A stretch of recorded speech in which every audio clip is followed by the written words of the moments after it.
Okay, what we do is that we will turn to page 3.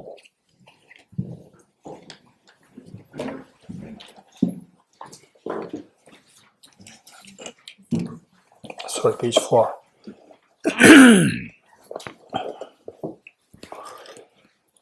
Setting a proper motivation, as we did this morning. Refuge field, Bodhicitta field, and the purpose of this practice. And for the refuge field, visualize Buddha Shakyamuni, His Holiness the Dalai Lama, and all the Buddhas and Bodhisattvas in the space in front of us. And how you visualize them, that makes a whole difference, that they are so loving, caring, and embracing.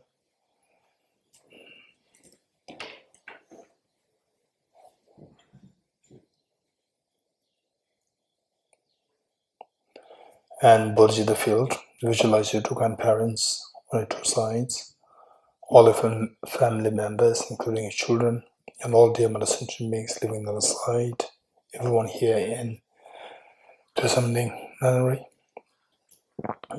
all the beings in this world, in the universe, the human beings, animals, insects, hungry ghosts, hell beings, god and goddesses, spirits, Gandharvas, and how you visualize them, that you're very loving, caring, embracing towards them, like the way the mother feels towards her children. And the purpose of this class is to awaken the true nature of your mind, or the ultimate treasure that each one of us has, the treasure of the total fearlessness and infinite happiness.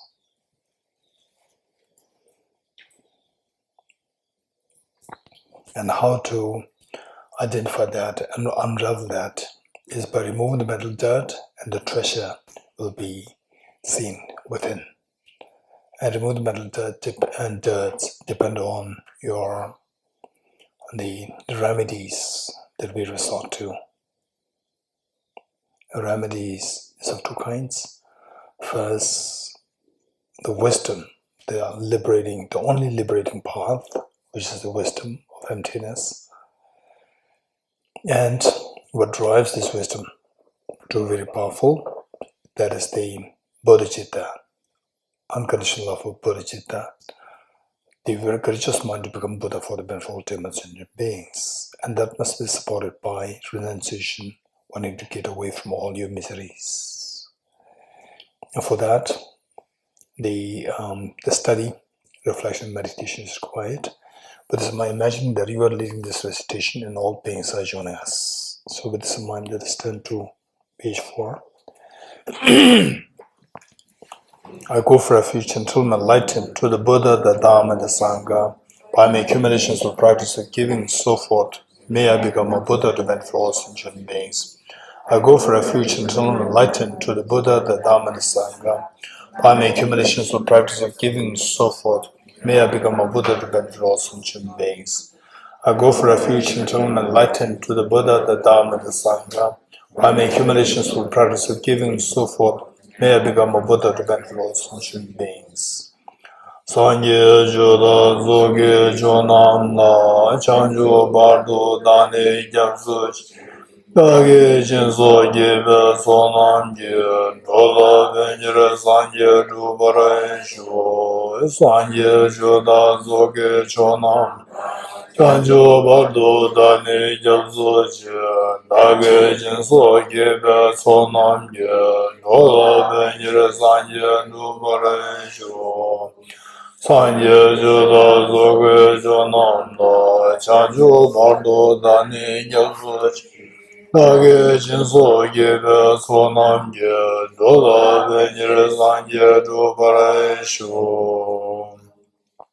Independent origination, there is no ceasing, nor rising, no annihilation, no permanence, no coming, no separateness, and no sameness. I prostrate to the consummate Buddha, the supreme among all teachers, the one who taught this peace, which is free of elaborations.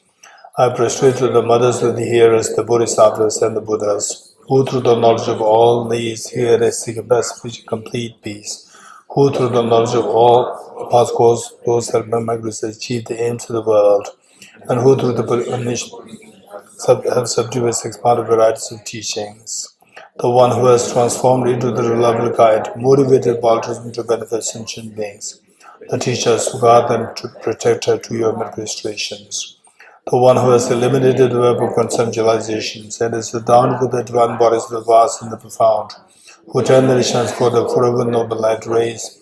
To you, the Buddha, make prostrations. Inspired by wisdom and compassion, today in the Buddha's presence, I chant the mantra of full awakening for the benefit of all sentient beings. Om ye dharma hetu prabhavam hetum tejam dathagato yavatat Desham chayo nirodha evam vati mahashramanaye swaha Om ye dharma hetu prabhavam hetum desham dathagato yavatat Desham chayo nirodha evam vati mahashramanaye swaha Om ye dharma hetu prabhavam hetum desham dathagato yavatat Desham chayo nirodha evam vati mahashramanaye swaha. All phenomena arise from causes. The causes are taught by the Tathagata. The cessation of causes as well is taught by the great seer. Profound, peaceful, elaboration-free, clear-line and non-composite, such as natural Dharma I have discovered. Finding no one who can fathom this teaching in silence I'll return to the words. Beyond utterance, thought, and expression is the professional wisdom, which is unborn, unseen, and has the nature of space. As the object of apprehension of self-realized wisdom, to you, the mother of the Buddhas of the three times appear obeisance. The forces of Buddha's teachings, all composite things are impermanent, all contaminated things are the nature of suffering, all phenomena are the nature of emptiness and selflessness, transcending sorrow is peace. The Guru is the Buddha, the Guru is the Dharma, likewise the Guru is the Sangha, the Guru is the source of everything wholesome. I go for refuge in that Guru. By the sound of the rival Dharma, you liberate all beings of miseries. I beseech you to kindly remain and give teachings extends billions of eons. The Buddha does not watch the negativities of beings, nor does he remove their miseries by his hands. His spiritual realizations are not transferred to them. It is by teaching the truth of the suchness that the beings are liberated. With folded hands, I beseech the Buddhas of all directions to shine the light of Dharma for all bewildered miseries gloom. If you are attached to this life, you are not a spiritual practitioner. If you are attached to samsara, you have no renunciation. If you are attached to your own self-interest, you have no bodhicitta. If there is grasping, you do not have the view. Much offering. So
May I be blessed that my mind is directed towards the Dharma. May I be blessed that my karma practice is on the path. May I be blessed that the path is free of flaws. May I be blessed that the flaws are seen in the light of exalted wisdom. Becoming utterly frustrated with the ignorance that grasps the true existence. Please bless me to generate renunciations in all aspects of samsara as ritually. Please bless me that my mind overflows with the breath. Bodhicitta, there shares others than myself. Please bless me to have an immaculate experience of the wisdom of emptiness that doesn't see even an atom of intrinsic reality, or a wisdom of understanding how things come into being by dependent origination through mere conditioning. Please bless me to my mansion overflows with the precious wisdom of non-duality of bliss and emptiness.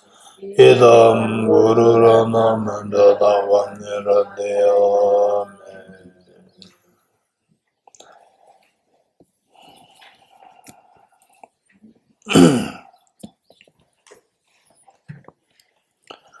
Okay. That the most of how many of you know Thosamling nunnery before you came to this center? How many don't know about it? How many did not know about it? You know it already. Okay. So basically, this nunnery was founded by Venerable Samala, and who I learned that she first approached His Holiness the Dalai Lama, informing His Holiness that the say for the monks there's so many places to go, but for nuns, if you don't speak Tibetan, then you don't find a place to go. So what should we do? His Holiness said, you set a nunnery, set up a nunnery. And then she embarked on this journey to start the nunnery. So courageously started this, and I still remember from many years ago that the Venerable Samala, she has been putting all her efforts for the purpose, from the tiny details to the big task of building the Kumbha, then the residences, the other buildings. So it is all Samala who single-handedly took the initiative. This is so precious. So all these many years I was just dreaming of coming here. And finally, after I think 14, 15 years, finally I saw what something is.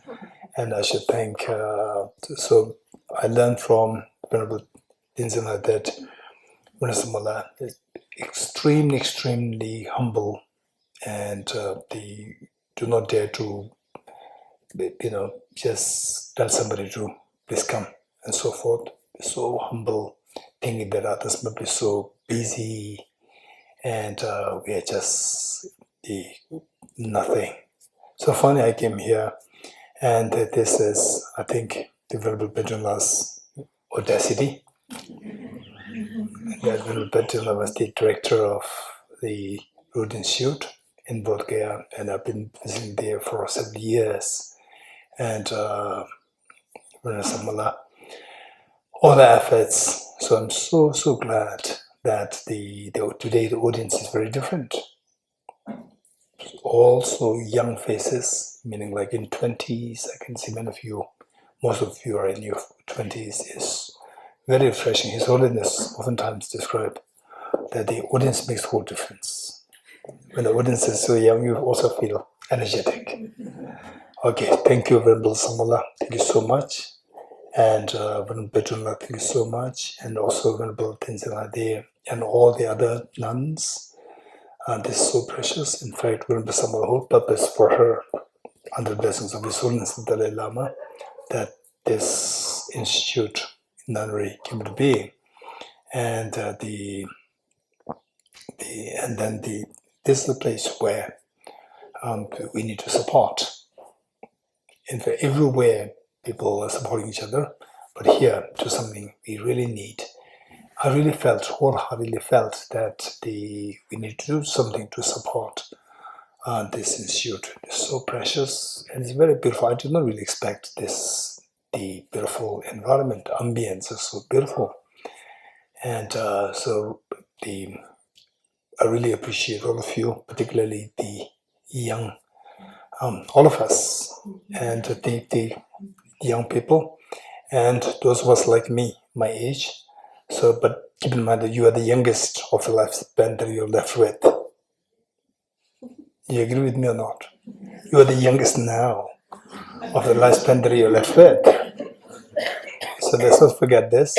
So with this in mind, just let us see how to say the support, because that finally we talk about the women empowerment.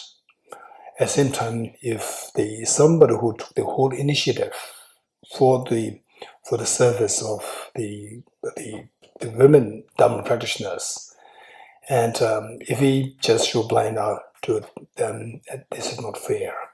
So why not we also become audacious, courageous enough to support these projects, this noble project started by Venerable Samula, and I wholeheartedly, deep inside, I respect, I adore you for all your efforts for all these many years. Thank you so much. And all the nuns for being here, and all the participants here. Thank you. And so with this in mind,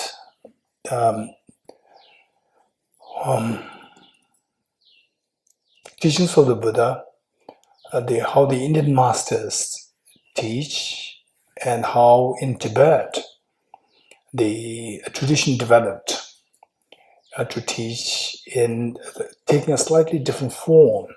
The content matters is just the same, but the style of teaching slightly there's a little bit of change there. In Tibet, one version of given teachings, one of what is known as the basis, the path, and the results, which is in Tibetan Shi Lam Desum. Shi Lam Desum.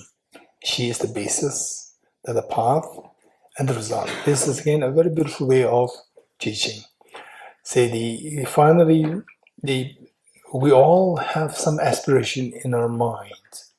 How many of you have some aspiration in your mind? In a sense, some aspiration that I like to see my future more, the beautiful, or future nicer, more the prosperous, successful, in Dharma practice and so forth. In a sense, some aspiration for the future. Of course, that is so, without which then the person cannot operate in this world. The person doesn't really live long. So with the aspiration, the hope, it survives the person. And in fact, it was many years ago that His Holiness the Dalai Lama, when invited to give a public address in Delhi University, that at the end of the address, during the question and answer session, one young girl asked His Holiness, so what's the purpose of life? And I'm sure many of you have the same question. What's the purpose of life? Then His Holiness, without any second thought, he said that we live on hope. How many live on hope, raise hands? We live on hope. And we hope for happiness. This so beautiful articulation. We live in hope and we hope for happiness. Therefore, the purpose of life is a genuine happiness. A genuine happiness. Okay, so with this in mind, if this is the purpose of life, a genuine happiness, again the question would be, what is the genuine happiness? This is a huge philosophical question, and of course we're going to discuss it more extensively. Genuine happiness. And when you speak about genuine happiness, that becomes a goal. That becomes a goal. And then in order to achieve, say, the question is genuine happiness, is this something achievable? Is this something achievable? This is the question. So in other words, what I would suggest is that all what we are studying, let us all try to ground our learning on rational thinking, on reasoning, on a sound logical reasoning. That is so important. And it doesn't mean that we get all the sound reasons here in this hall. No, that's not connotation. The point is that we try our best to ground on sound logical reasoning for whatever we're learning here. So with this in mind, this is the approach of the Buddha's teachings. And I remember some of you, but most of you are like new faces to in my eyes, except for a few. That was back in the 2003 when I was in Cambridge, England, for my proficiency in English studies there. I used to meet. I do not really meet the English experts. I only meet the physicists. And some of you may be wondering why he went to learn English and he instead of meeting with physicists all the time, not the English linguists or the English experts. And and that I met many physicists, and one of which is what's the English word? Little eccentric. No, Stephen, of course not. I was thinking of meeting him, but he was terribly having a terrible health issue because we could not meet him.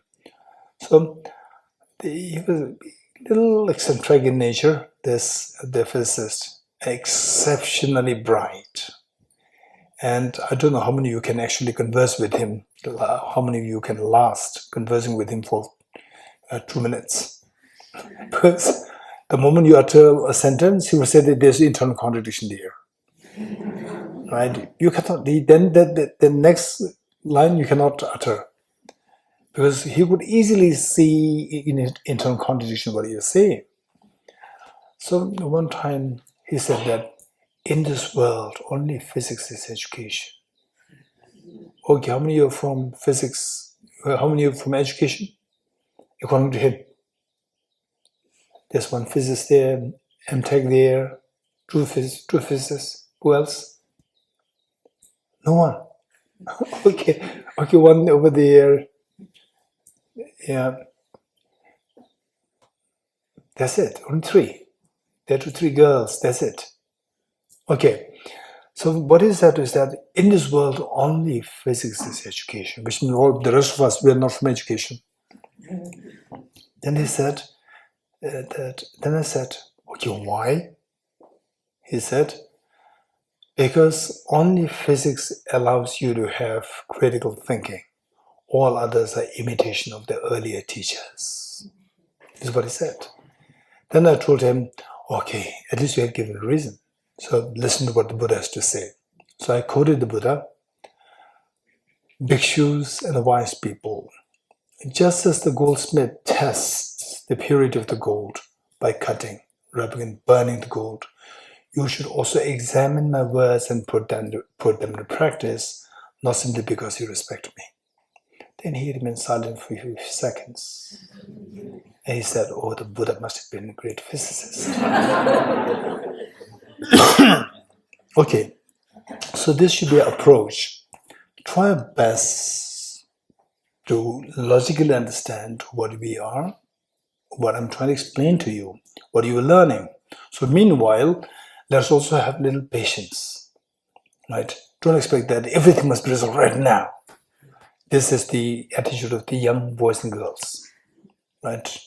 So more experienced people, they'll wait, because oftentimes many of the successive words, they respond to your earlier questions, earlier inquiries.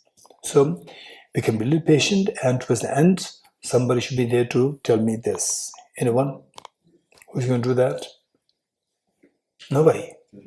10 minutes before? 10 minutes before. Good. Okay, but in case if Ben is missing, then there should be somebody else. Okay, one over there. What is your name? Huh? Lene. Irene. Irene and Abhishek? Okay. Abhishek ji, Irene and Ben. Two of them, right? So they will give this indication. The last 10 minutes. Okay, so you have questions, you hold till that point, and at times when there's a flow there in my talk where I'm in a little rush sometimes, to cover some materials, and then I may say continue. So don't worry, let it flow. Whereas if I sense that now is the time to entertain questions, I'll stop there, right there, and you can ask questions. It doesn't mean that in between you are not allowed to say one word you are not sure what it means, and you get stuck there. You don't have to wait till the last 10 minutes. You can raise your hand and ask me, right? But those things which you are pretty confident that this will be covered in the following lines, in the following and the sessions, let us be a little patient. Okay, so we're talking about the basis, the path, and the results. And each one of us, we should have some aspiration in our mind. We should have. If you don't have the aspiration, then you become like a dead person. Because, say, what survives us, it is that the hope, as your soul has beautifully indicated, that we should have some hope for the future, some indication. And whatever aspiration that you might have. Anyone who likes to share with us, what kind of aspirations do you have? Or what do you like to have? Anyone? Very quick. Very quick. Peace. Just raise hand. Yes. Peace. Peace. Anyone else? Very quick. Quick. Yeah. Become a better person. Become a better person. Wonderful. Anyone else? Yes. Help benefit other beings. Help benefit other beings. Wonderful. And Farizola? You raise hand? No. Okay. Yes. Let go of my fear. Let go of? My fear. My fear. Let go of my fear. Very good. Anyone else? Yes. To accept myself as I am. Say it again. To accept myself as I am. To accept myself as I am. Which means I'm not going to grow anymore. No. Okay, accept my abilities as I have. Ability to grow, I'll accept it. Good. Anyone else? Yes. To stay in the present moment as much as possible. To stay in the present moment, but the present moment passes. Yeah, so that's why I need to stay as much as possible. To be in the present moment as much as possible. Okay, to be in the present moment as much as possible so that? So that I will be more aware of what's happening now and then. Why should you be aware of? Aware of everything surrounding and how. Why should you be aware? Why should you be aware of everything around you? Because I always get distracted and I do not. What's the problem? Don't make your life so miserable. I feel so distracted. What's the problem if you're distracted? If it's distracted and if it makes you happy, do it. Why should you be afraid of being distracted? Anyone else? Yes. I want to be consistent in my Dharma learnings. Well, why should you be consistent with Dharma learnings? I feel that sometimes, the motivation is here, then sometimes, it's like a roller coaster. Roller coaster also is a little fun. But I don't really like it because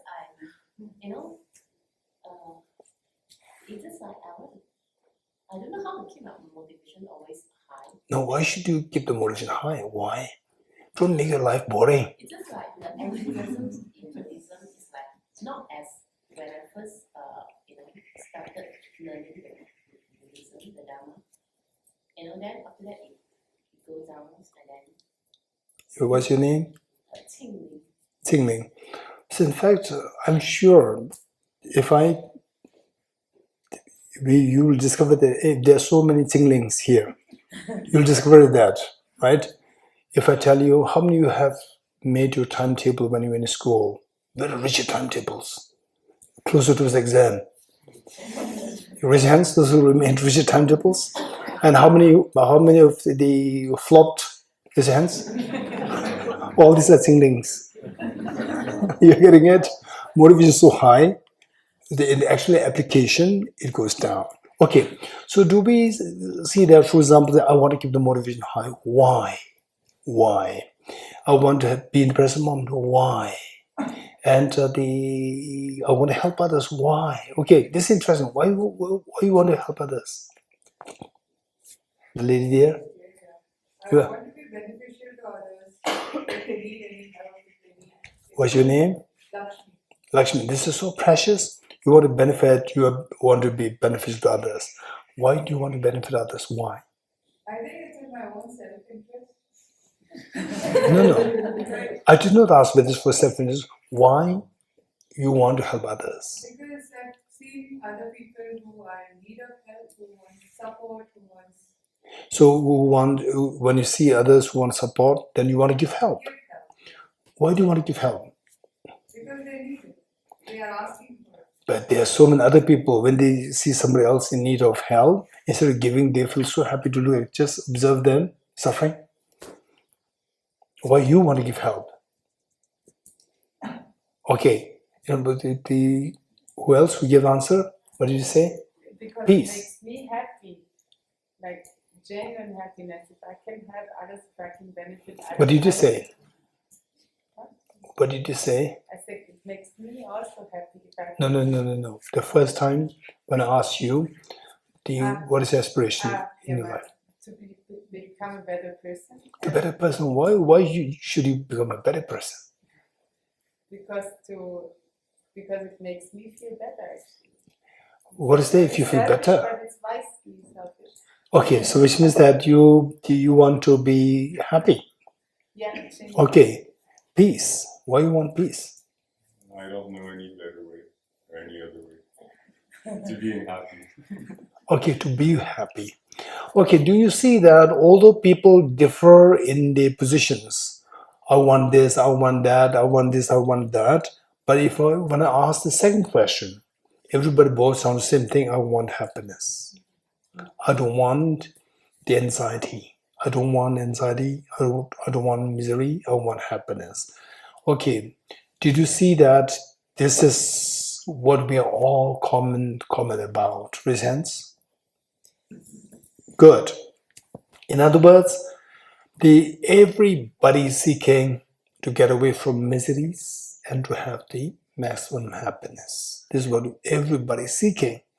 But they see the happiness in different forms.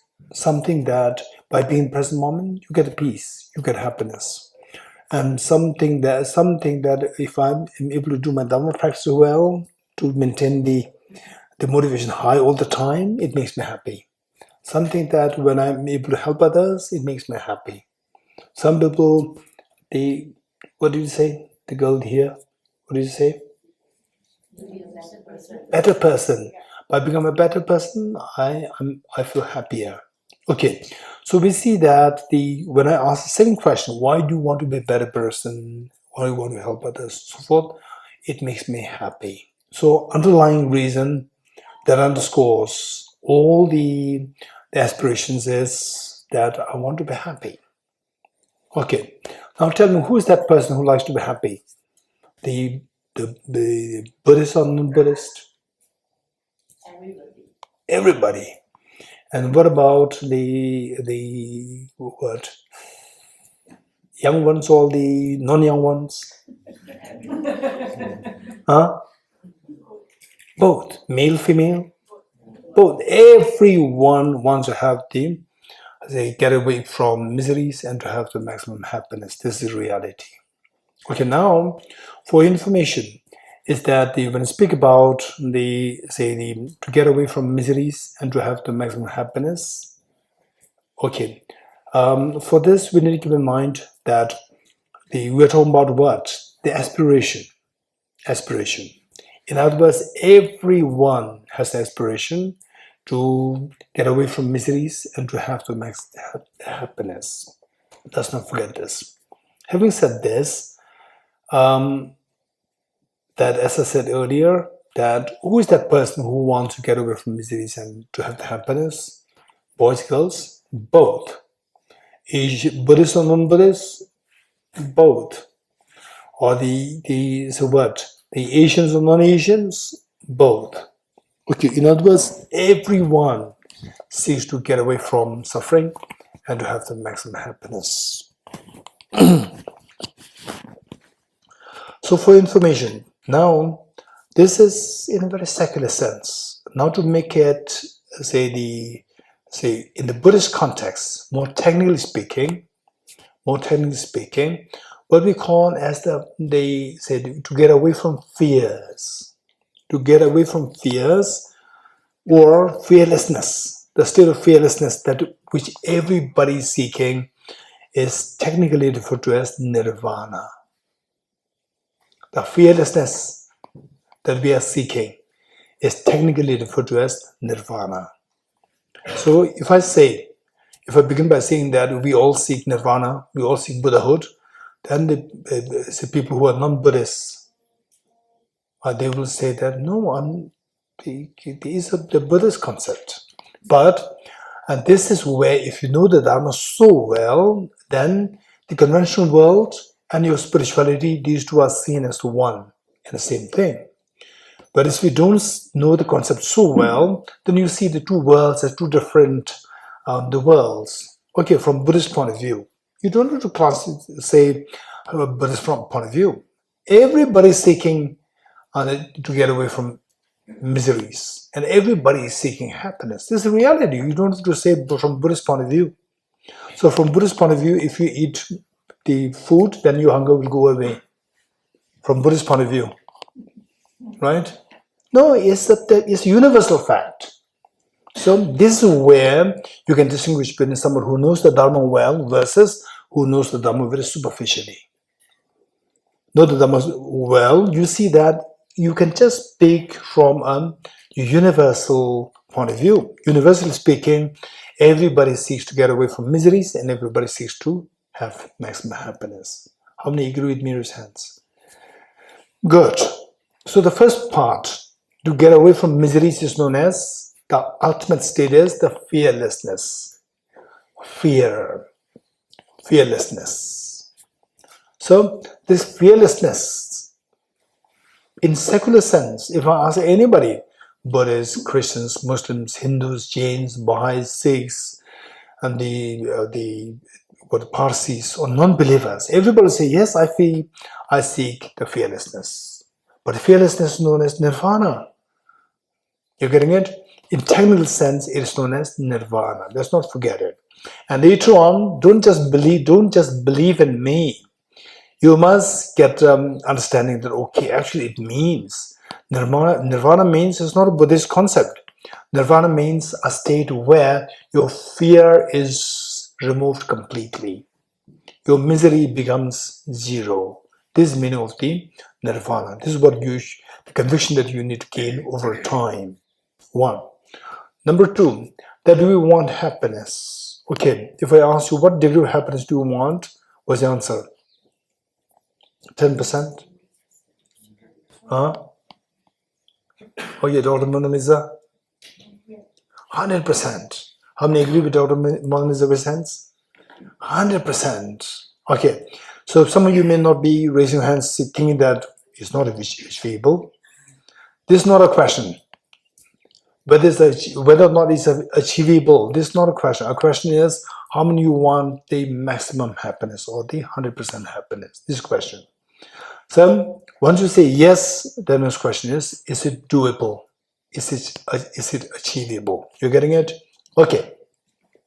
So, how many agree with me that everybody seeks the maximum happiness? If possible, 100% happiness. Raise hands.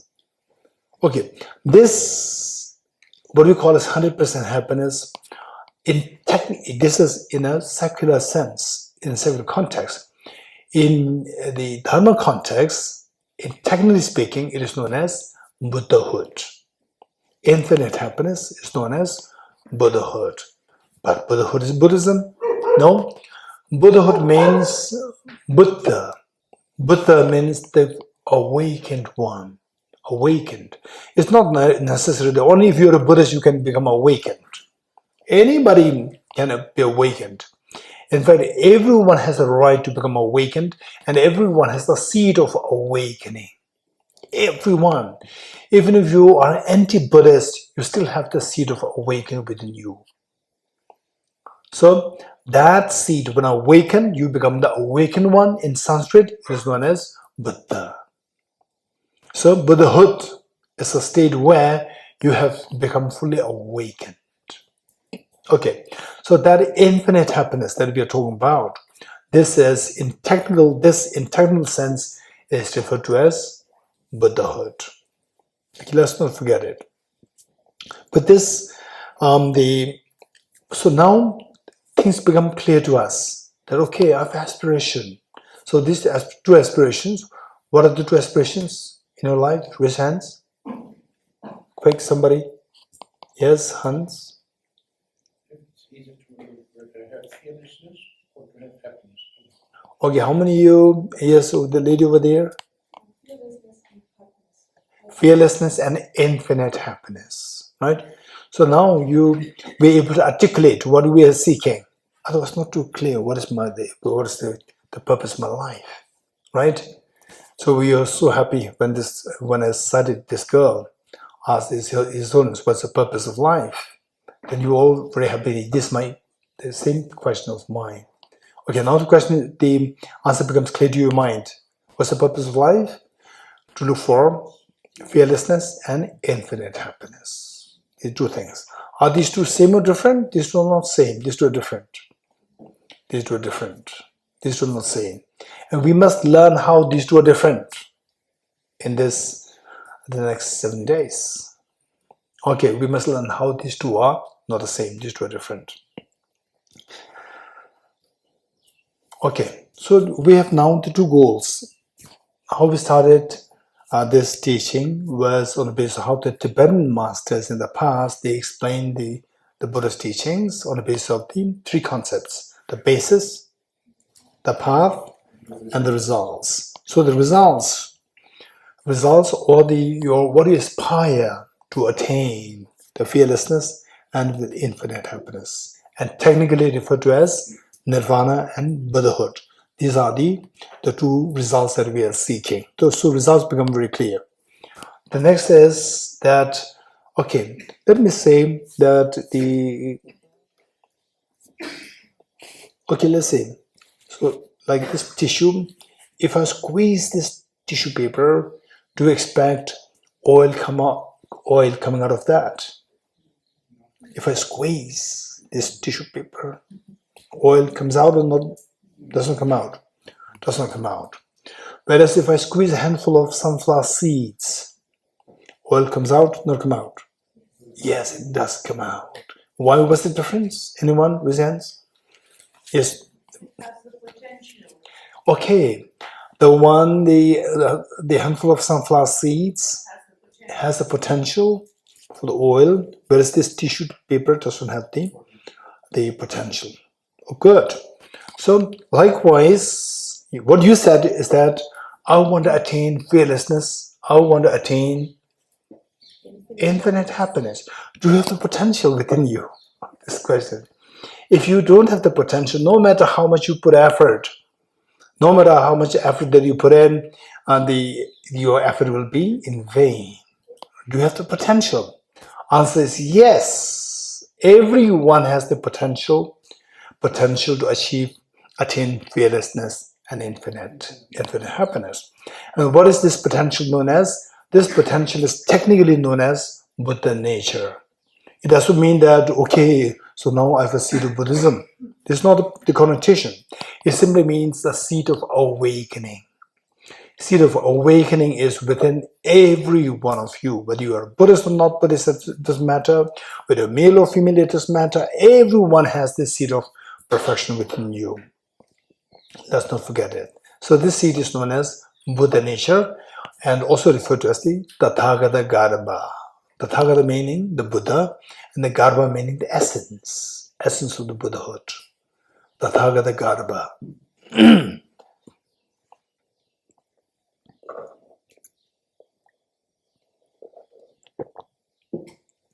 Okay. So what would be the next question? So what I said is that we all have this seed, the potential within us.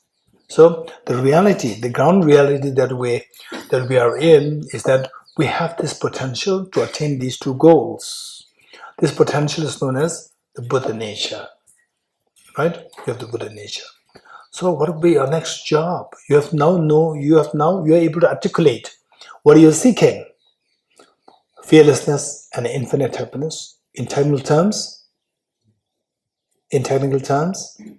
Nirvana and Buddhahood. So the goal has become very clear, and even the reality, the basis on which, let's say on the basis of which we can attain this. Yes, there's some basis there within us. The Buddha nature is within us.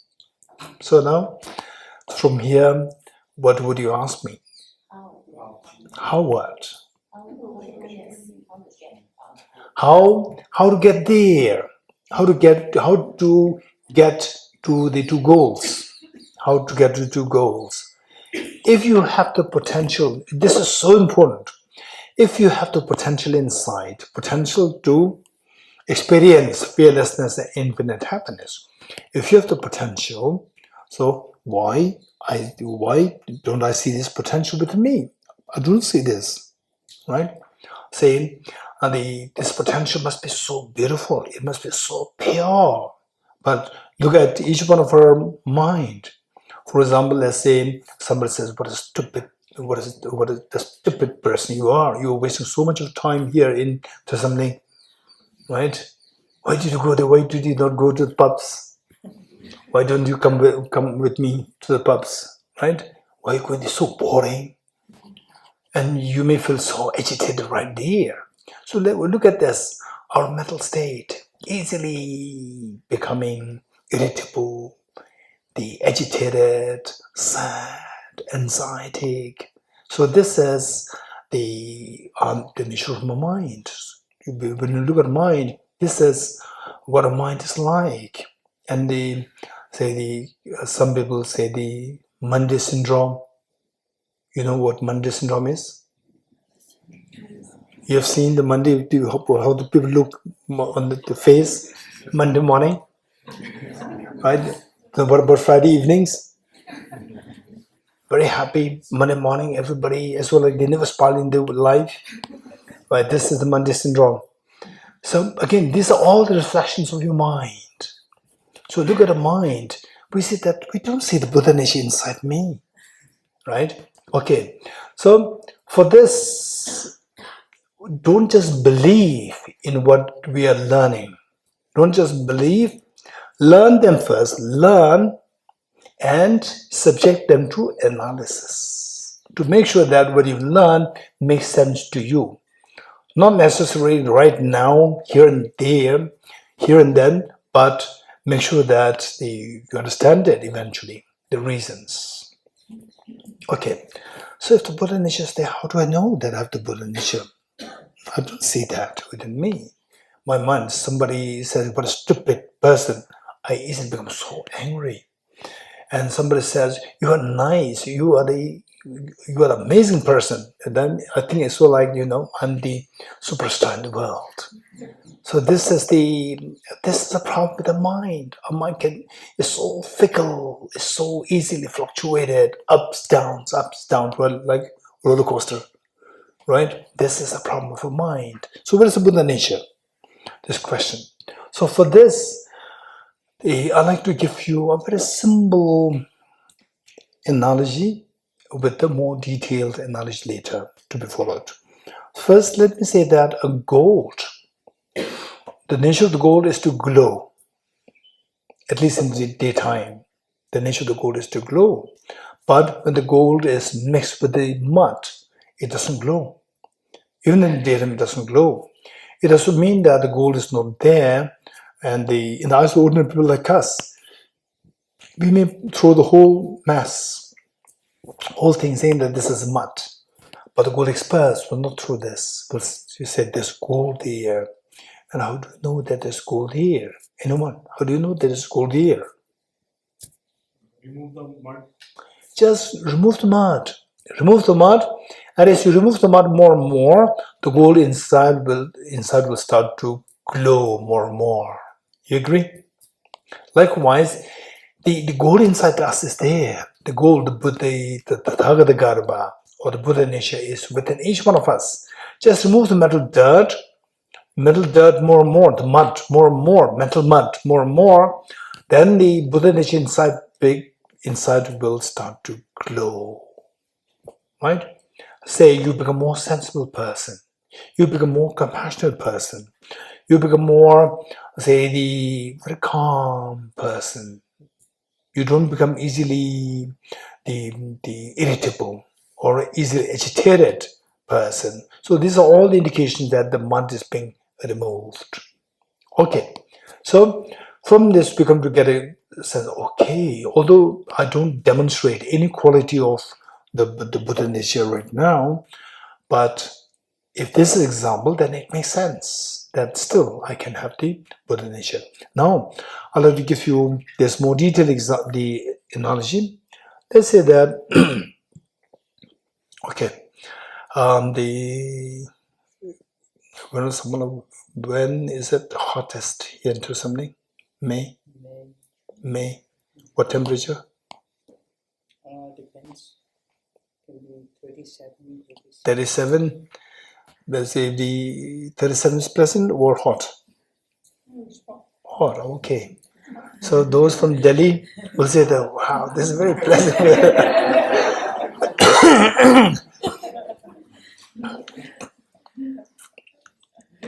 Penzole will say that it's very pleasant. Wow. Okay. So recently I was in the Europe, and people were saying, warning me, Geshe, there's going to be heat wave, be careful. I said, what's the heat wave? It's very hot. Like what temperature? 34, 35. I said, wow, it's very pleasant. Thank you so much. I must go out to enjoy the heat wave. Yeah. Okay. So let's say that we all have been here in Thosamling for the last many years, never gone out of this beautiful the place, and there's a heat wave 37. 37. We all feel so hot and so thirsty, and there's no option for you're thirsty. Water, there's no option for water. And the first entry, you see the water running water. How many you saw that? Running water when you first entered walking. Raise hands? Okay. Then your friend, just with a glass, took a glass of water from there. You want to drink it? Okay, no way. Why not? It's not drinkable. Right? So everywhere in the world, wherever you go in Delhi, we have the very famous Yamuna River, right, passing by, and not at all drinkable. Okay, so what I do is that I subject this water to a purification process. Such as ultrafiltration, reverse osmosis, and so forth, and very clean water comes out. Okay, now this water, it came out of that dirty water. So how many like to drink it now? Everybody wants to drink it. So why? So okay. So this clean water came from where? This is my question. Did it come from Mount Kailash, or came from this dirty river? It came from the dirty river. You getting it? Let's not forget this example.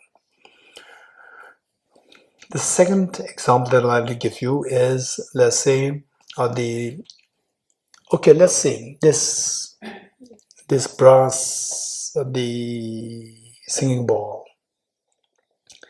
and somebody saw a golden singing bowl somewhere else, and the person said, I want a golden singing bowl.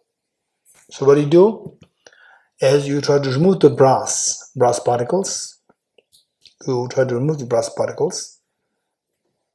what happens?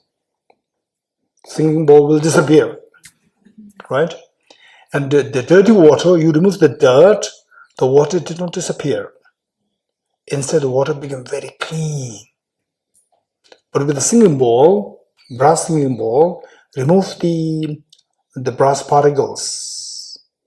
Instead of the singing bowl becoming golden singing bowl, the singing bowl disappears. Okay, what's the difference between these two examples? Anyone? What's the difference? In the first example, instead of water disappearing, water becomes very clean. You do not add clean water from elsewhere. It becomes very clean. Whereas with the second example, instead of the singing bowl becoming golden singing bowl, the singing bowl disappeared. Why? Anyone? Quick. Raise over there.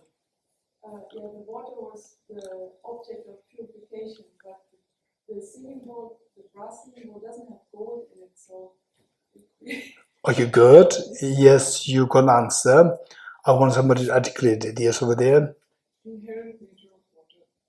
Say it again. The inherent nature of water. Inherent nature of water is dirty? It's pure. Okay, so you have to articulate it. You have to make the sentence complete. Also, inherent, the nature of the water is pure. It's pure. However dirty the water is, but the inherent nature, the true nature of the water is not dirty. It is so pure. So what is saying? How many agree with your name? Huh?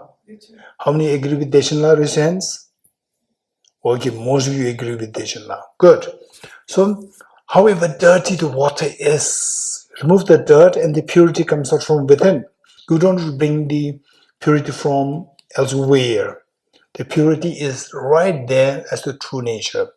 So what are you doing is as you remove the dirt, if you remove the dirt, what are you doing is that you are separating the true nature of the water and the adventitious nature of the water. You getting it? As you remove the dirt, what are you doing? You are separating the two natures. The water has two natures. One is the true nature and the other one is adventitious nature. So you are separated the two. Remove the dirt, you are removing the adventitious nature. Then what is left?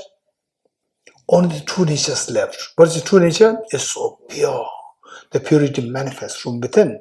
So likewise, our mind, however dirty, however defiled our mind is, the true nature of mind is extremely pure. Remove the metal dirt and the purity of the mind manifests on its own. You don't have to look for purity. You don't have to look for Buddhahood from somewhere else. It's right there within you. It's for this reason that the great 7th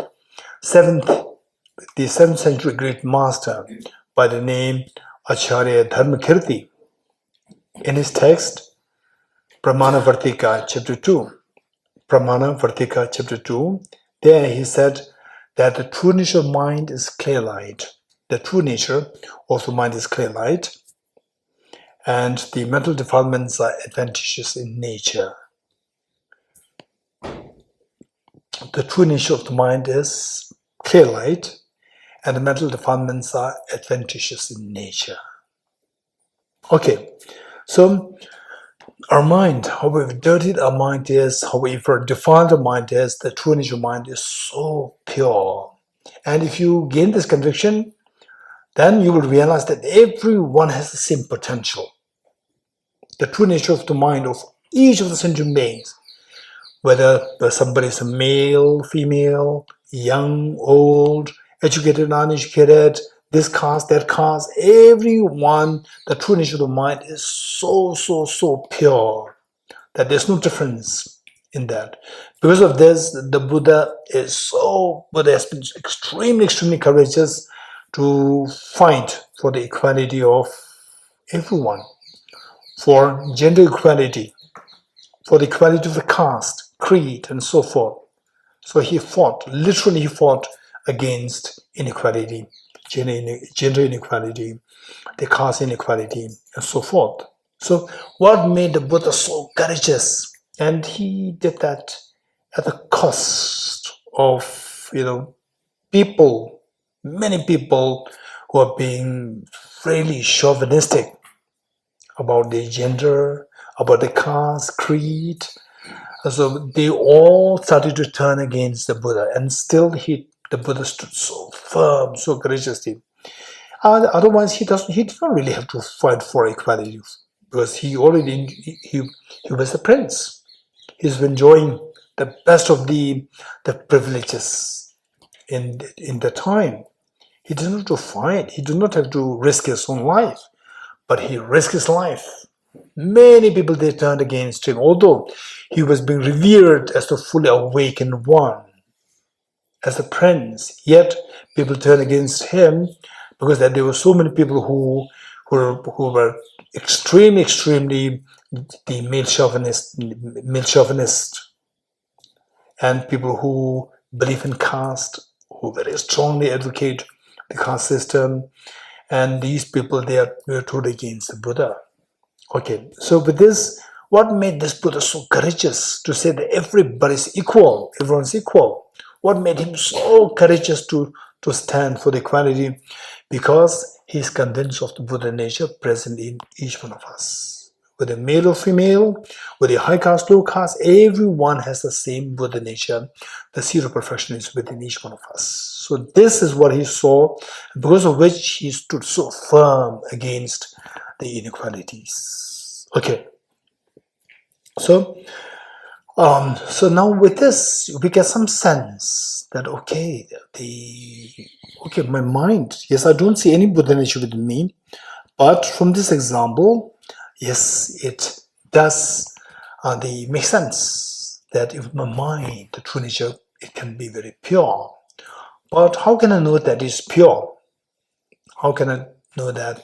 Example-wise, we can have both examples, that the true nature of my mind can be very pure, the true nature of my mind may not be pure, with the example of the water.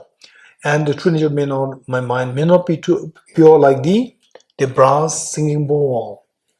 Right? Of the two examples, which of the two holds true in the case of my mind, in the case of the mind of all the other beings? That each one of us, we have the Buddha nature. So for this, it takes all of us to Arya-Nagarjuna's text. Arya-Nagarjuna, 1st century AD, the enlightened being revered as the second Buddha, Arya-Nagarjuna. In his text, Dharmadhadustava, in praise of the ultimate expanse, this is the title of the text. And of course, in this book, The Blaze of Non-Dual Bodhicitta, in the Brahma book, all these texts are there. So it's a compilation of all these important texts. And this morning, I told you that please, I won't say you have to, but I would highly recommend that each one of you make sure that you have a copy of your own. So this is not, you'll not find it anywhere. You will not find it in Amazon also. It's only available in Tibet House, Delhi. So here our student Tujula IT staff here, he brought all these books all the way from Delhi to here, and you are getting it just for a very minimal cost. It's not at all for the purpose of the profit is just to disseminate the knowledge. Yeah. Okay. So in this text, in Dharmadhatu Stava, in praise of the Dharmadhatu, or the ultimate expanse here refers to the Buddha nature, in praise of the Buddha nature. So there, Arya Nagarjuna gave a beautiful example. He said that say that you want to read the book, and it is truly dark. So I send you to room A and room B. You can go to any of the two rooms. In both rooms, there's a light there. You go to room A and it's very dark. You go to room B, yes, there's light there. And all the people I send, I asked them, where did you go? Everybody said, room B, not room A. Why not room A? It's dark. So I tell you, did you see a picture there? Picture put upside down like this. Yes, there's a picture there. Inside the picture, there's a light there. But you did not notice it. Inside the picture, there's a light there. How do you know there's a light there? So what should I do? You punch a hole. You punch a hole from any direction you like to this picture. What happens? Where you punch a hole, from there the light from inside will beam forth. This is the indicator of the fact that there's a light inside there. Although it was truly dark initially, but the light is there from inside. And if you still don't believe in it, what should you do? Break the picture. Then the light will permeate in all 10 directions of the room. So the mental dirt, anger, attachment, craving, jealousy, ego, and so forth, these are like the mental dirt. This is like the picture. The picture, and inside that is the Buddha nature, the seed of perfection. As opposed to the darkness of ignorance, there's a light of the wisdom there. As opposed to the narrow-minded selfishness, there's the Adhicharya mind. As opposed to being so weak, there's a total power and strength there within this picture. So what should we do? We have to break this picture. You getting it? We have to remove the mental dirt so that the Buddha energy inside becomes manifest. What's your next question? Hey, what happened? Rachel? How to break the picture, or how to remove the mental dirt. So for this, let me give an example. Say that what advice would you give me? So sometimes when I buy new glasses, there used to be some stickers there, right? Company stickers there. When I remove the stickers, what happens? The stain or the glue is there. So I try to wash it. I cannot wash it. And I try to remove with my nails. It doesn't go away. So what advice would you give me? Hot water? It may succeed to some extent, but not fully. Anyone? Huh? Okay, in Tibet house we don't have any alcohol. Detergent. We applied the detergent, what is the surf? Scrapped it, yes. Still not so successful. And if you scrap too much, the scrap is stronger than the glass breaks. Nail remover. Okay. So, are you getting some sense what I'm trying to tell you? What I'm trying to tell you? Just tell me. What am I trying to tell you? Nice. You have to use a proper tool. What is that? That you have to use a proper tool. Proper tool. Okay. So to use the proper tool. But earlier I used to, when my hand is dirty, I put in the water and it goes perfectly well. So this, I mean, it's just not going away. It's a different dirt. Exactly. Don't before the tool, you have to identify the stain. Stain is different. You're getting it? To remove the stain, you have to first identify the stain. What a stain is like. So what kind of stain? Right? I don't see any grease in my mind. Right? What kind of stain is there? You're getting it? Attachment, anger, jealousy, ego, and so forth. These things are there. And sometimes, right? Sometimes someone's talking about, say, the in the mathematics class, the teacher teaches you mathematics, and what does the teacher say? 2, 3, just numbers flow in your mind, right? And nothing really comes to your mind. No calculation. Your mind is so dull, right? So these are the mental stains, your mental dullness, and sometimes your mind is not so fast, right? Some people, they say, Geshe, you speak so fast. Please speak slower, right? If I speak slower, then the course which we can finish in 1 week will take another 2 months. Okay, so the point is that I speak fast. Your mind works slow. You're getting it? That's again another problem. There's again another stain. Sometimes the new cars, they run so fast. Old cars, they run so slow. Right? If you fix it, it still runs very slow. Right? So sometimes, like, there's one time in Bodh Gaya, from Bodh Gaya we went for all the other cars, they're always running ahead of us, all the cars. I just thought, what happened to my car? But I came to discover that my car was running just like 20 kilometers per hour. Right? All the other cars must be like 80 kilometers per hour. So that's the problem. So our mind is slow. That's also because of the mental stain. So there are so many indications that we have the mental stains. So broadly speaking, to remove the mental stains, we need to first of all identify the mental stains. What the nature of the mental stains? What is the nature of the mental stains? And broadly speaking, we say that the mental stains is of two kinds. The gross and the subtle. Gross and the subtle.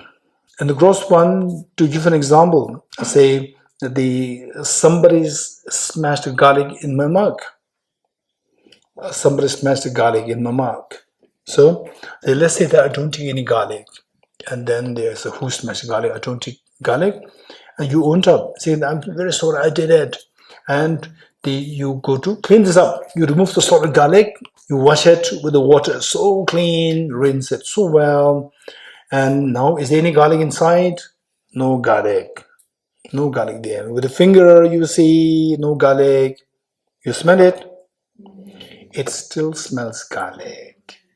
So we see that the stain, there are two kinds. One which is the very gross, and the other which is like the smell of the garlic like stains, the subtle one. Two. Which of the two is easier to be removed? The gross or the subtle? Gross one. So our mental defilements, there's a gross one which is easier to be removed. This is known as afflictive obscurations. Afflictive obscurations. And some of you may be wondering why it is known as afflictive obscurations. Don't worry. First, let us do this, that the gross one is known as afflictive obscurations. And the subtle one is known as cognitive obscurations. Okay. The gross one, afflictive obscurations, it is first, on what basis we demarcate these afflictions into two? Not afflictions, mental defilements into two. The gross and the subtle. How many goals are there? How many goals do you have? How many goals do you seek? What are they? Nirvana and Buddhahood. Fearlessness and infinite happiness. Okay.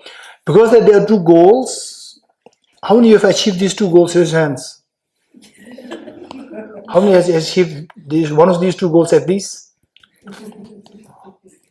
Okay, sometimes, I feel that I attain nirvana many times because getting away from complicated people. Once you're away from complicated people, I just feel like nirvana. Yeah. Okay. So the point is that given that there are two goals there, and we have the capacity to attain these two goals, the fact that we have not attained means that there must be something blocking you from attaining these two goals.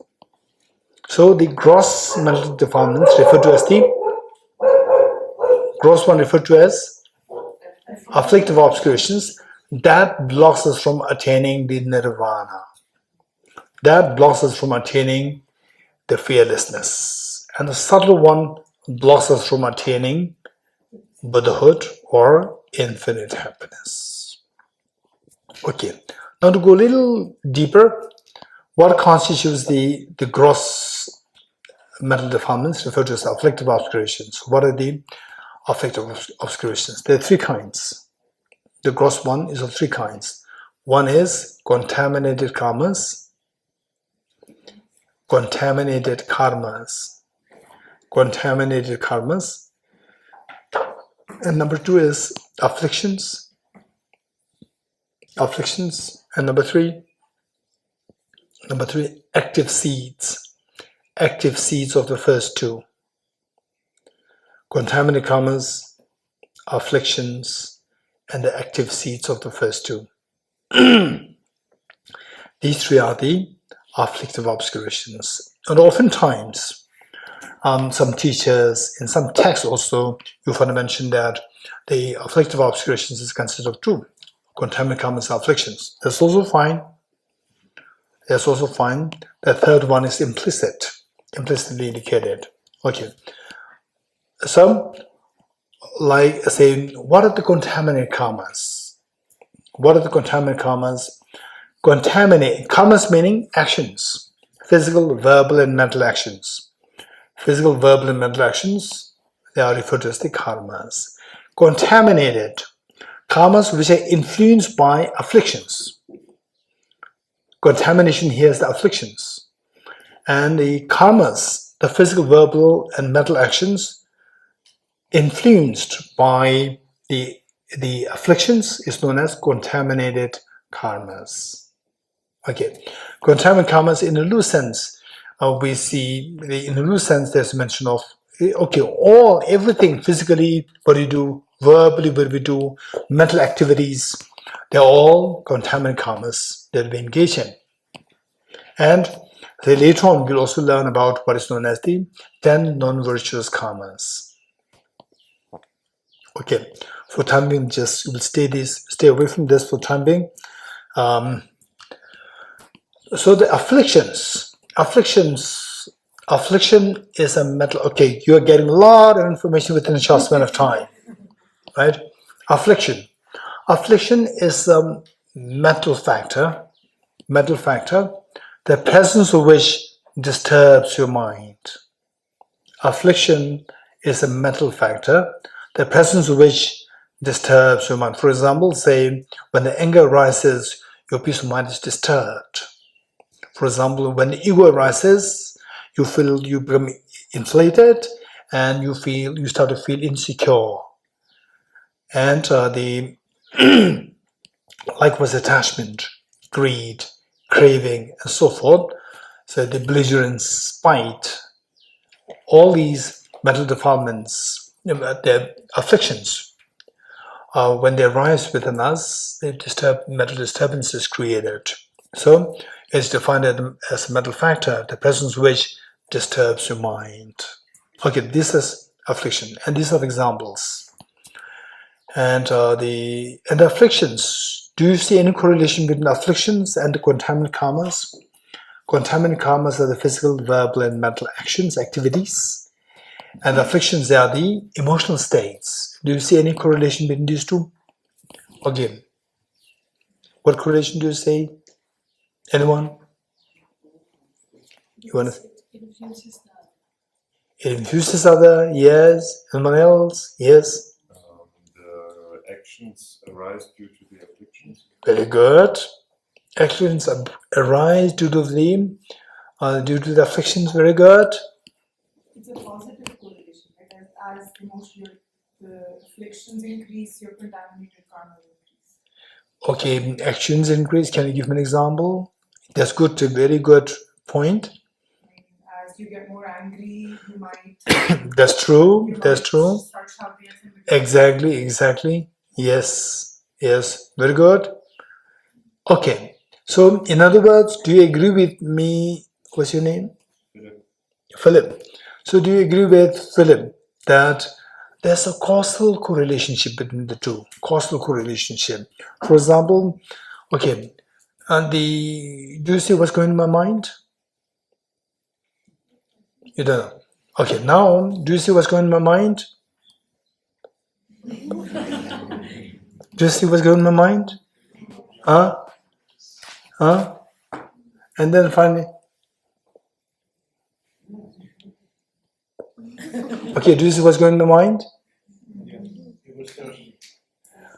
And looking for something. I'm looking for something, and precisely, he must be feeling thirsty, right? He must be feeling thirsty, and he's looking for something to drink. And finally, my hand went out there. It is automatic or it is voluntarily going there? My hand is voluntarily going there. This is action or not? Physical action. So this action, what drove this action? Because of my desire for the water. So this desire for the water, in simple terms, it's an attachment.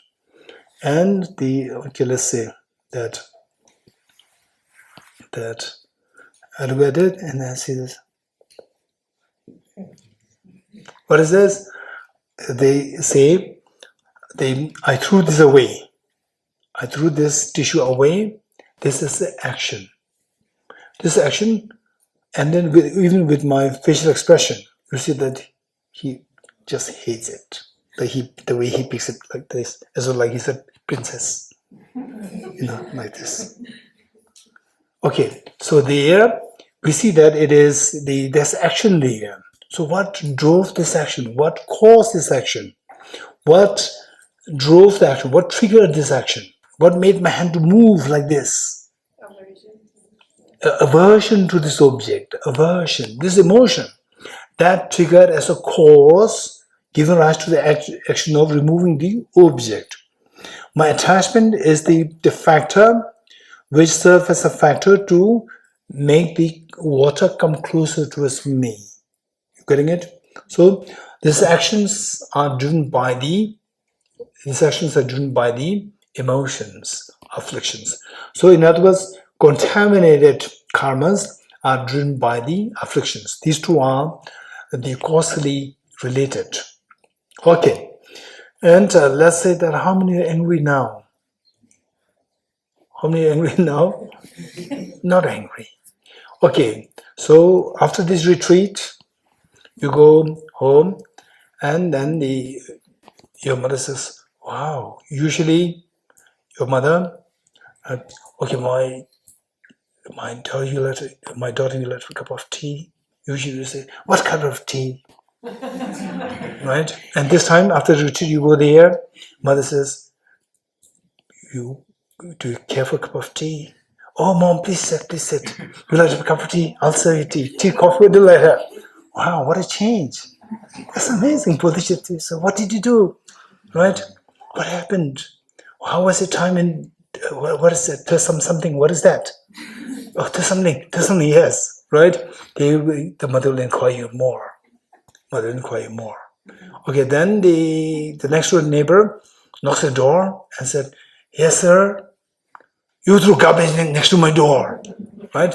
And then you remember Bodhicitta retreat here, Thosamling. Oh, no, I just came. No, you came and the garbage came there, right?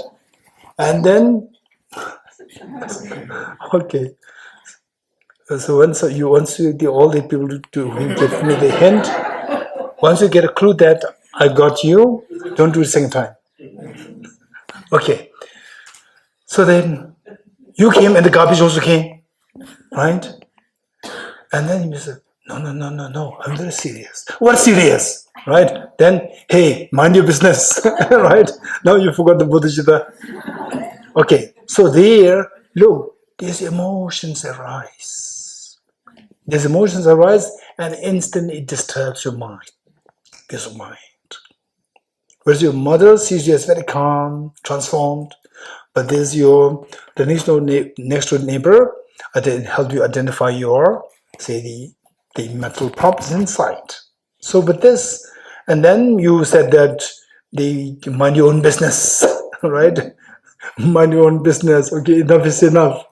So all these verbal attacks come, physical, the gestures also come, physical, verbal, all actions come because driven by the imprint inside. Okay, with this, well, the point that I'm trying to share with you here is that there's no anger within you now.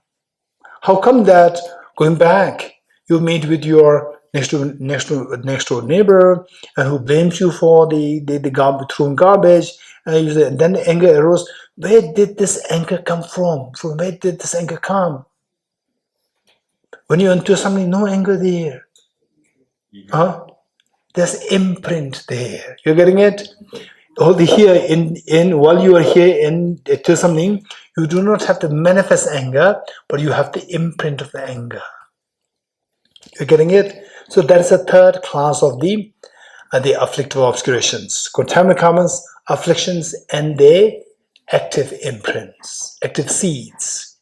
These active seeds, which can easily germinate into contaminant karmas and afflictions, these are known as the active seeds of the contaminant karmas and afflictions. Okay, so what we have discovered is that we have discovered the two goals that we're seeking, and the two obscurations which block us from attaining these two goals. You're getting it? And then the next one is the remedies to overcome these two obstacles. The remedies. Okay. What remedies? What are the remedies? What are the remedies? The first one, that the afflictive obscurations. How many kinds of afflictive obscurations are there? 3. What are they? Contaminant karmas, afflictions, and inappropriate attention. And all these 3, for your information, we'll come to learn that this is all rooted to the ignorance. Ignorance.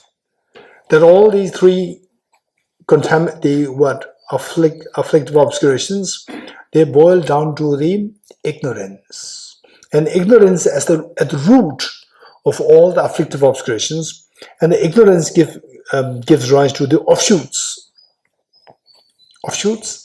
and the ignorance has subtle stains. Now all the ignorance along with the offshoots, they are known as the afflictive obscurations, and the subtle stains left by the ignorance, they are known as the cognitive obscurations. So given that all the mental defilements, somehow they are either the ignorance, the offshoots, or the subtle stains. Somehow all the mental defilements are related to the ignorance. Given that the ignorance is the manifestation of all these mental defilements, what would be the remedy to ignorance? This is my next question. Anybody? Wisdom. Okay. I think I shared this yesterday with you, that they say when you apply the remedies, we have to make sure that we know the respective counter forces. We have to know the nature of the defilements. For example, say if you want to read books, there's no light there, you have to light the candle. You have to light. You have to introduce some light. This is the only way if you want to read books in the night. You have to introduce some light. So just by saying prayer, Buddha, please remove the darkness, If the Buddha is sitting next to you, and the Buddha would be very upset, what a hopeless follower. Whereas if you light a candle, he'll be very happy, right? So the point is that we should be smart. So to remove the ignorance and its offshoots, all the subtle stains, the only remedy lies in the wisdom. So we have to introduce the wisdom. What is the wisdom? This next question. What is the wisdom? The wisdom is the discerning mind, whose apprehension of the object tallies with reality. Wisdom. What is wisdom? Wisdom is a discerning mind whose apprehension of the object tallies with reality. Wisdom is a discerning mind whose apprehension of the object tallies with reality. What's the reality? This next question. Okay, so the reality is the reality of emptiness, which we're going to study more extensively over this the 7-day course. Okay, so from this we come to know that the wisdom is the wisdom of emptiness.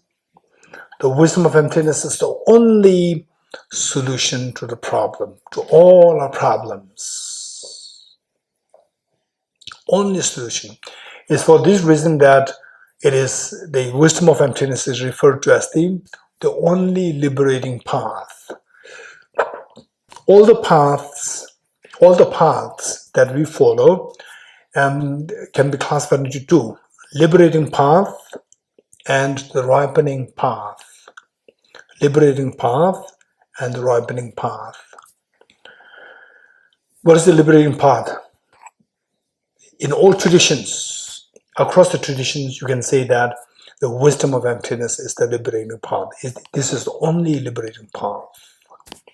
Whereas all other paths, such as bodhicitta, generosity, ethical discipline, patience, and so forth, all these things, they fall under the category of the ripening paths. For example, say, if somebody was to cut the tree, cut the poisonous tree, a huge poisonous tree, we need the one which cuts it is the axe. Our hand will not cut. The food will not cut. Only the axe will cut. But there should be somebody to pick up the axe with the determination, with the enthusiasm. So there should be the person, and this person should have energy. For that, the person needs food. And the person also needs the space to rest sometimes. So all these things are the factors to make this, the axe work. So axe is the one which cuts the tree. All others are the ripening factors. Factors to assist the axe to cut the poisonous tree. So we see that the paths of two kinds. One is known as the wisdom, which is also referred to as the liberating path, and all others are referred to as the ripening paths. Okay, this is what we need to keep in mind. And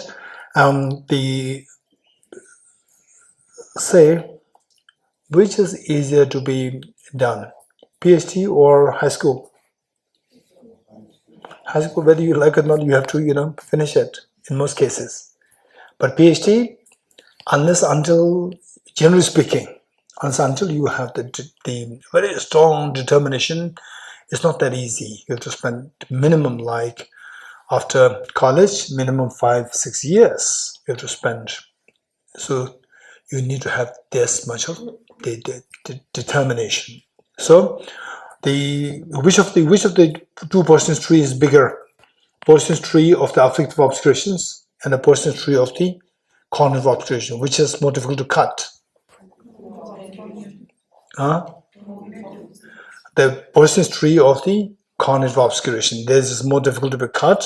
So therefore, determination should be, the X remains the same X, but the determination should be much, much, much more strong. So the determination to cut the afflictive obscuration is known as Bodhicitta. The determination required to cut the cognitive obscuration is known as Bodhicitta.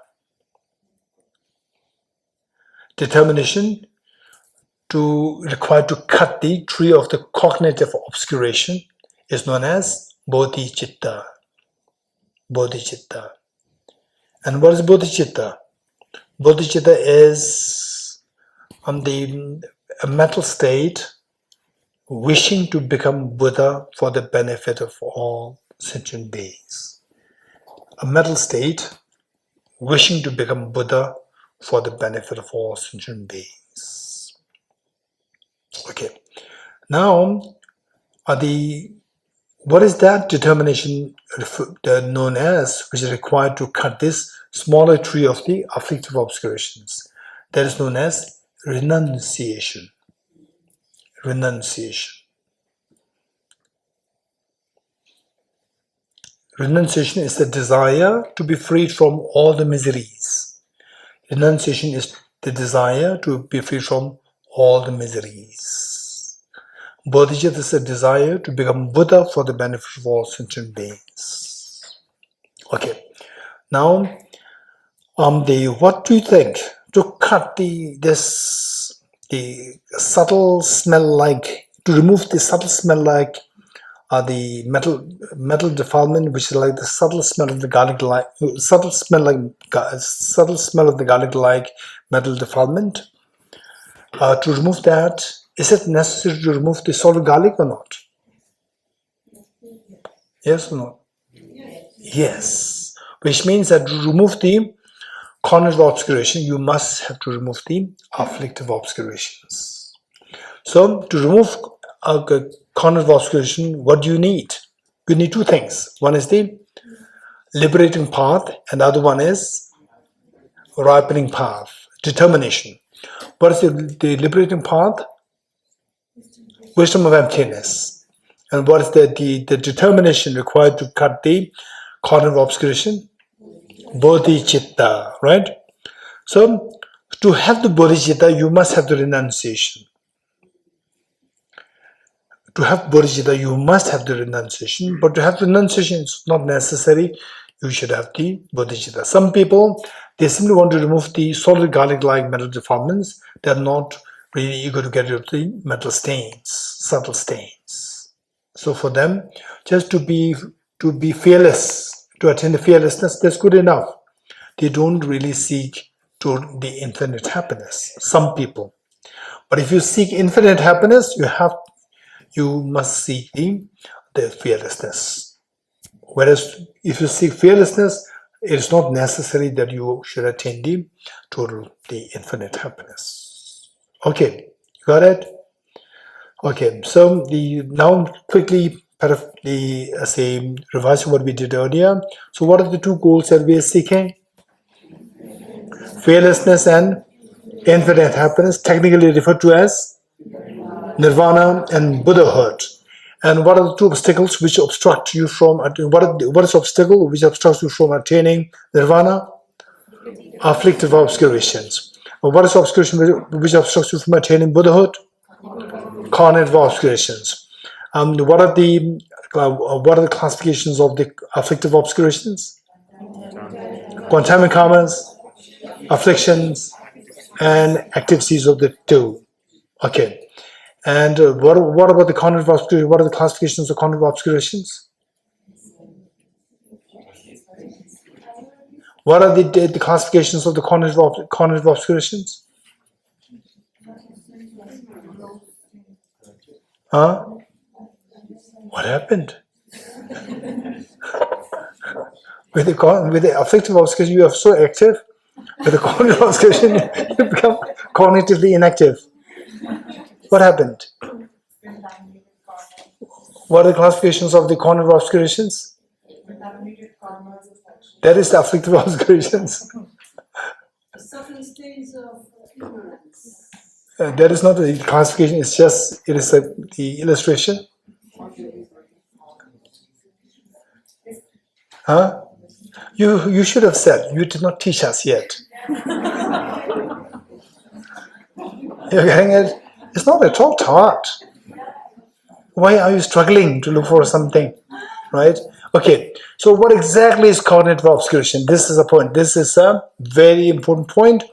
And oftentimes this huge debate amongst the scholars who have been studying, reflecting, meditating on emptiness for the last 20, 30 years. So, who's going to volunteer to remind me of what exactly is cognitive obscurations?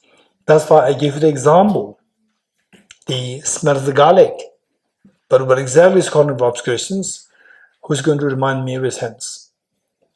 One there, two here. Okay, so let's have the fresh hands, not the, the one who raised your hands for the earlier points. Okay, any fresh hands to remind me? One here, two, three. Okay, make sure that all of us identify these people so that later on, if I don't touch this question, I'm not responsible. Right? Okay, we stop here. Tirtha Om Gate Gate Paragate Parasamgate Bodhisvaha Tyatha Om Gate Gate Paragate Parasamgate Bodhisvaha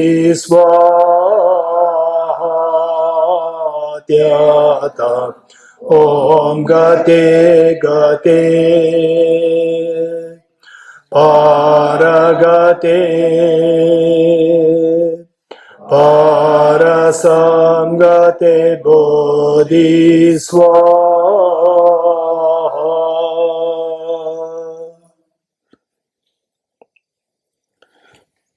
Okay, 3 positions together.